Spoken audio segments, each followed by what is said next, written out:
What an amazing machine.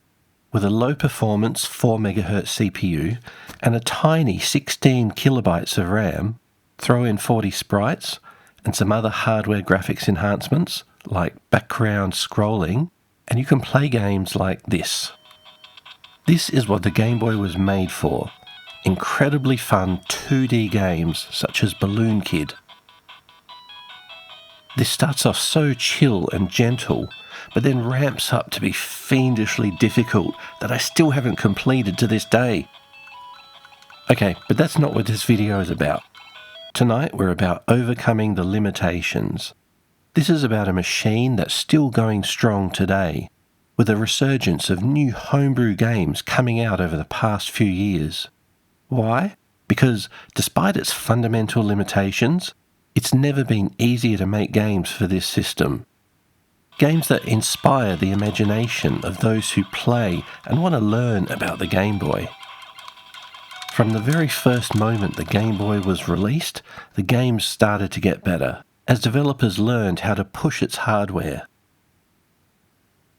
Today we have a growing homebrew scene and a continuing demo scene for this little machine. I love testing limits, and I love being thrilled when finding new games and seeing things I didn't know were possible. It's with our imaginations that we break through the limits in our own minds and see things in a new way, and through that we can even change our own beliefs, and that's what we're doing tonight. I love experiencing original hardware and seeing what it can do firsthand. Something I was only partially able to do in my Game Boy Color video and Atari Lynx video, which mostly featured software and FPGA emulators in many of the shots. But in this video, I'm sticking solidly to original hardware. I'm choosing to use the Game Boy Light with its electroluminescent backlight. This was a Japan-only model with limited sales numbers, and these days they tend to be going into the hands of collectors. But I chose this because the electroluminescent backlight makes the process of filming the screen much easier. Though I will try and get some non-backlit shots included as well. The example I have here is the gold model. It's well used and worn, and it also looks like the LCD may be starting to leak. Though fortunately, none of the pixels have been affected yet. So I'm going to enjoy this unit while I can. The game I'll start with is Parodius. Appropriately for this model, this is the Japanese release. This is an awesome horizontal shooter and parody of the original Gradius. I really like this game, and I've played it more than Gradius. Go Vic Viper! Over the years, as I've learned more about how the Game Boy works, I started wondering how these huge boss characters were animated. But then I noticed that the background disappears completely just before the boss character arrives on screen. So of course, the boss enemy is actually just a background layer being moved around as if it was a character. That's very clever. It's usually very easy to tell how the game was programmed. For example, the Kirby series combines multiple sprites together to make larger characters. With good optimization, you can overcome sprite limitations to make really good-looking games. But have a look at this. This is a third-party graphics demo from 1998 called Kirby XXL. They somehow managed to get a giant Kirby on screen, animating against the background layer. I admit, I don't know how it's being done.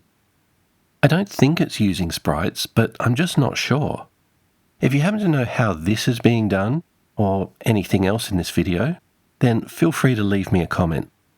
I really love wondering how things like this are being done and learning more about the Game Boy in the process. One thing I really love doing on this channel is running demo scene demos that really push the limits on all different sorts of devices. For example, here is a 2000s era demo that's really well made and runs really fast. I presume that star is being moved independently of the background through clever colour bit manipulation. and that this running sequence must be some sort of very fast tile manipulation, making it look almost like full-screen video. But not everything is that clear to me. This demo, called Pocket Tangrams for example, I assume the background animation is done by using mid-frame hardware interrupts to change how each horizontal line is drawn. This is a common technique used for drawing race car tracks in games, but I'm not exactly sure how those very large letters are scrolling up the screen so smoothly over the top of the background. This is not just some demo, by the way. This is actually a title screen for a very simple game. If you've ever wondered, if demo coders can produce such amazing effects, why don't they make a game? Well, there is this game called Prehistorik Man with techniques normally seen in demos. This feels very much like it was made by demo scene coders. The game is also well known for having 4-way parallax background scrolling, with that lighter grey background scrolling at a different rate to the rest of the background. This is something a system like the Game Boy can simply not normally do, yet here it is, using what I believe is some sort of clever tile manipulation. The Game Boy is by its nature a tile and sprite-based graphics system designed to produce 2D games. But in this video, I'm keen to go beyond the common 2D graphics setups and seeing what could be done in the realm of 3D. Something the Game Boy was never designed or intended for. I've been seeing quite a bit of 3D happening in demo scene demos, but I'm keen to experience any games that have ventured into this offbeat and unfrequented world. There are not very many that I could find, but here are a few. Days of Thunder, based on the film of the same name, is a very simple wireframe 3D graphics representation of a first-person view driving a racing car. The frame rate isn't amazing, but I actually find it quite playable. I like what they've done here. They give you the wireframe, and your imagination does the rest. The next game is Race Drivin. Both of these 3D Game Boy games are from 1990. These were very early in the Game Boy's lifespan. This game has shaded polygon 3D. That frame rate, however, does get in the way sometimes. Unfortunately for me, this one sits on the wrong side of being playable. I do really like the attempt though. I really respect what they were trying to do here. This also reminds me of playing Hard Drivin' on the Lynx. I remember the frame rate on that game was possibly a bit worse than this. I'll need to compare that though. Another 3D game, and this one started life as a prototype called Lunar Chase. This is an impressive and creative use of 3D graphics. In fact, it was so good that Nintendo themselves ended up publishing this game in 1992, which they simply called X. I guess Elon wasn't the first. I'm not really sure how to play this though. It seems rather complex. And it doesn't help that it was only released in Japan.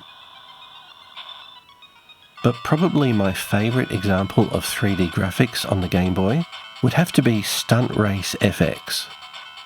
Now, this is only a tech demo designed to showcase the 3D graphics, but the graphics are really well done, and that frame rate is excellent. And it's more than just a fixed demo. Steering has been implemented, making it somewhat interactive. This is impressive work. I would like to make a special mention of Faceball 2000. I explored this game in my Game Boy Color video and even included some ROM hacks, which I won't go into here. I love seeing the limitations of these systems being turned around and used as an advantage, with one example that I've known about for a while called ZAS. This game seemingly does the impossible. A 2-layer scrolling background happening at different rates, with what looks like transparency. But when you know how it's done, it's quite simple. The two backgrounds are being displayed in alternate frames at up to 60 times a second. Then, by taking advantage of the slow response time of the Game Boy's LCD, they appear together on screen at the same time. Emulators running with more modern screens have to simulate this effect with screen blending in software. So I really like seeing how this looks on original hardware, even with the Game Boy Light, which has a slightly better response time with its LCD. I also want to mention a couple of my favourite games on this system. One is Gargoyle's Quest. This is an excellent game within the Ghosts and Goblins universe, in which the main protagonist is one of the creatures from the larger game world. I love the game mechanics of the wall clutching and the limited flight time mechanic that increases through power-ups as the game progresses. Also, that music is just amazing. But the other game that I really like, that I found myself playing a huge amount while making this video, is Tetris. Game Boy Tetris was my first version of Tetris, and I still enjoy it to this day. In my Game Boy Color video, I also played the DX ROM hack version of Tetris, in which I was able to complete a Game B with a level 9 and a high of 5 in order to see the shuttle take off. In that video, I made the mistake of assuming it was the US space shuttle. Some people corrected me in the comments to point out that it was actually depicting the Soviet Buran shuttle that was built and flight tested but never entered service. So to correct that error, I'm playing Tetris Game B again, level 9, high of 5. I've definitely been improving recently, and I'm able to complete this level in just a couple of dozen attempts these days. I've also been watching some of the greats play in previous world championships, and seeing their techniques and the strategies they use. I wouldn't say I'm anything close to being that level of a Tetris player, but as long as the game is fun, that's really what matters. Also, rest in peace, Jonas Neubauer.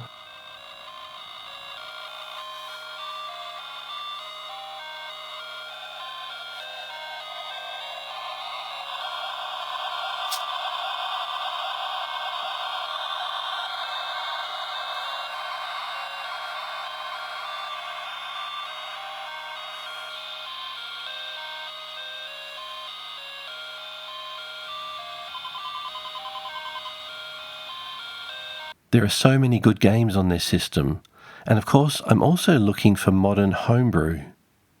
With the release of Game Boy Studio, game development has never been easier. There are now more games coming out in the 2020s than in the previous decade. I like this game called Year 2031. Apparently there was some sort of pandemic in the 2020s, and by 2031 we now have to survive in a collapsed society. That's quite a premise for a game. Another game, Soulvoid. Now this one is scary. Really quite scary. I like it, but I'm not going to play it late at night. There are just so many more games I wanted to include, but time got away from me, and I've not been able to explore them all properly. Maybe I shouldn't have played all that Tetris. I also want to include some more demos, my favourite being this one, called Is That a Demo in Your Pocket? It's from 2015, and it's so fast. I have no idea how they're doing any of this, and I really love that. It's amazing, and I wish I could code like this. I've been saying for a while that I want to start coding software for some of the devices I'm showing on this channel. So, here I go. I made my first attempt at compiling some C code for the Game Boy.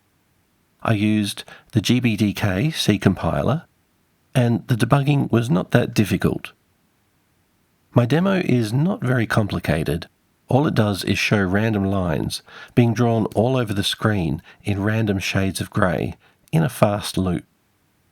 This is no high-end demo scene demo, but it's a start. But if I can do this, then maybe one day I can get some 3D graphics working on here. Because It's by using our imaginations that we break through the limits of our own minds, and through that we change our own belief systems and do things in new ways that we didn't think were possible before.